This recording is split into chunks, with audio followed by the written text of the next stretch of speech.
Scotty, how would you define passion? Well, passion is something that I think is internal. It's something that moves you a little bit. It's something from your heart that you feel strongly about, okay?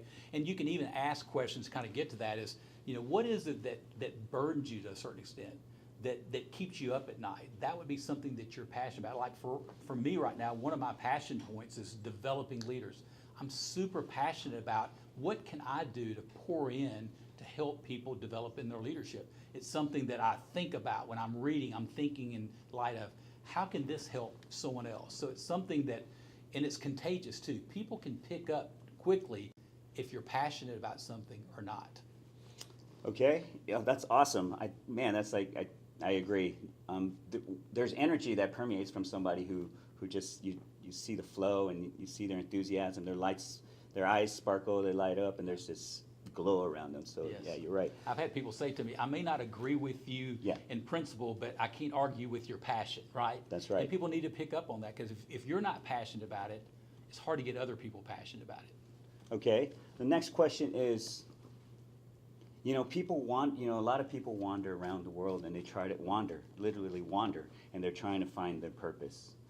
And how do you clearly define what your purpose is? What is a few steps that you take to go, this is my purpose, these things are, how do you answer That's that? probably one of the most difficult questions to answer, because it's not a cookie cutter. Everybody's a little bit different there. And again, I would just start with, again, passion and purpose somewhat work together. Going back to what do you really enjoy doing, and what have people confirmed in you?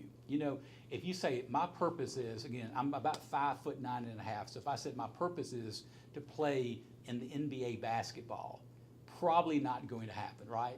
So, it's got to be realistic to a thing of what are you specially gifted about, what are you passionate about, and what are you somewhat wired to do? For me, it's encouraging and empowering others to live, lead, and finish well. Now listen, I didn't figure that out when I was 20 years old. It was probably when I was in my 40s, but it was a process over time. And then you start making decisions on where you spend your time. How does this help me to accomplish my purpose? And purpose and mission are very similar. I'm on a mission to empower people, to encourage people, to live and lead well. So that's kind of how I would do that. But there's a lot behind that, and we've got a large chapter in the book that details that somewhat. Okay, awesome. I should have wrote that down. I should have had a pen. But anyways, that's awesome. Okay, and the other part, they said, somebody a long time ago told me everything has potential. Even a rock has potential, right? So how would someone realize their potential, realize it and bring it to life? Yeah. Well, think about, and sometimes potential can be a word that people can get confused with a little bit. Yeah. Again, when you're 20 or 25 years old, you're probably hearing more of, you do have the potential. I want to be able to hear that from me in my 50s, that there's still upside for me. And I would look at that as growth trajectory. Kind of where are you, and is there still upside for you, right? And that's that potential piece. It's where you are to that growth trajectory, where you can be. That's that potential piece. Okay. And part of that potential would be, how do you maximize that would be your willingness really to pay the price of, are you studying? Do you have a mentor? I still listen to 3 or 4 podcasts every week. I read 40 to 50 books a year. That is helping me to stretch, to grow, to reach my growth trajectory, my potential.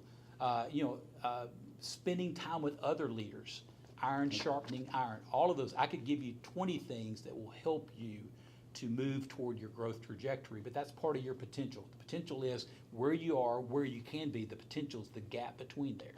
Okay, that's excellent. That's excellent information. Thank you. Seriously, it's like, all right, you have these people challenging you throughout life, and you're seeing a gauge from where you were 5 years ago, and then you see where you're at now, and see if you've transformed to something greater than what you were. And hopefully you can always look back on your life and say, I'm further along now than I was a year ago. If not, you've not moved the needle in your growth trajectory. Perfect. And then the last one is persistence. What do you mean by persistence? Improve persistence. Well, sometimes my parents would refer to me as being stubborn. I always like to say, no, it's really more persistence. It's you don't quit when it gets hard. And one of the things I've found in life, the more you have invested in something, the harder it is to quit. When there's little invested, it's easy to quit. So part of being a persistent person is how much have you paid toward that in your study. If you're a football player, if you're not practicing and you're not working out to get better, it's easy to quit. But when you've been doing summer workouts and training and practicing 4 hours a day, you're going to be less likely to quit. So it's persistence is when you persist, when it's easy to quit. You push through that.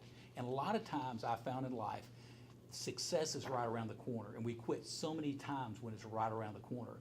And in some ways, Angela Duckworth, Dr. Duckworth, wrote a great book called Grit, and it's really the marriage of passion and persistence together, and that's what gives us grit. Great word, by the way. Yeah, awesome. Okay, I have it right here. Okay,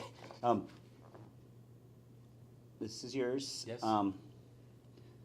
Tell us a little bit about your book and the program, and then let everybody know how they can get it. So the Quest of the Keys book, this is actually a novel, fantasy fiction book that teaches these 8 keys, and 4 of those would be the intrinsic characteristics, and 4 are what they fall into the extrinsic life skills. I'm not going to detail all 8 of those, but we teach those, and we've taught these 8 principles and keys. We've taught them in Fortune 500 companies, and we've taught them in schools. But what we've done differently in the book is that we've taught the keys through a narrative. So now for a young person, they may get bored or uninterested in learning the 3 points behind passion, but they want to know about the character. How are things going to turn out for Declan in the end, right? Or one of the other characters. They'll follow along in a story form. Story is how we can best learn. So that's the foundational piece, is the book. Someone can just take this book by itself and learn a tremendous amount, but we have lots of supplemental curriculum, videos, and other resources that go along with the book. So we're teaching this and using this in schools, all over the country, from Washington State to Florida, and almost every state in between. Again, we're still maybe a classroom here or there. We'd love to be in every classroom in the country, but we're slowly and surely getting there. So you've got the book, and that can come in audio book, an ebook, and also a paperback, and then we have curriculum and training videos that go along with that. Very cool. And where can they get this book? So here's what I'd suggest to you. If you're interested in just getting the book, you can go to Amazon and you can get a paperback, an ebook, or you can get a fantastic, well-done audio book. So if you prefer that. If you want to learn more about the program and how you can bring that to your school or even your company, where I come in and do a workshop, you can go to questthekeys.com. You can learn a lot more information. And you can also fill out the contact information, and then we'll make sure someone contacts you from our organization quickly. Scotty, thank you so much for taking the time to talk with us. We're really excited about the potential of having it in the classroom. We want to see that potential realized, and we want to do anything we can to assist you in that.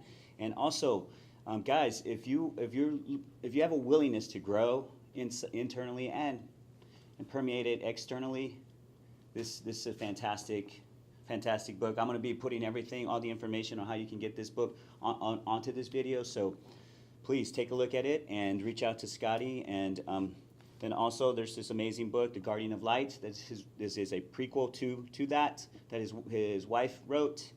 And they're onto something fantastic, and we look forward to seeing it manifest in something omnipresent.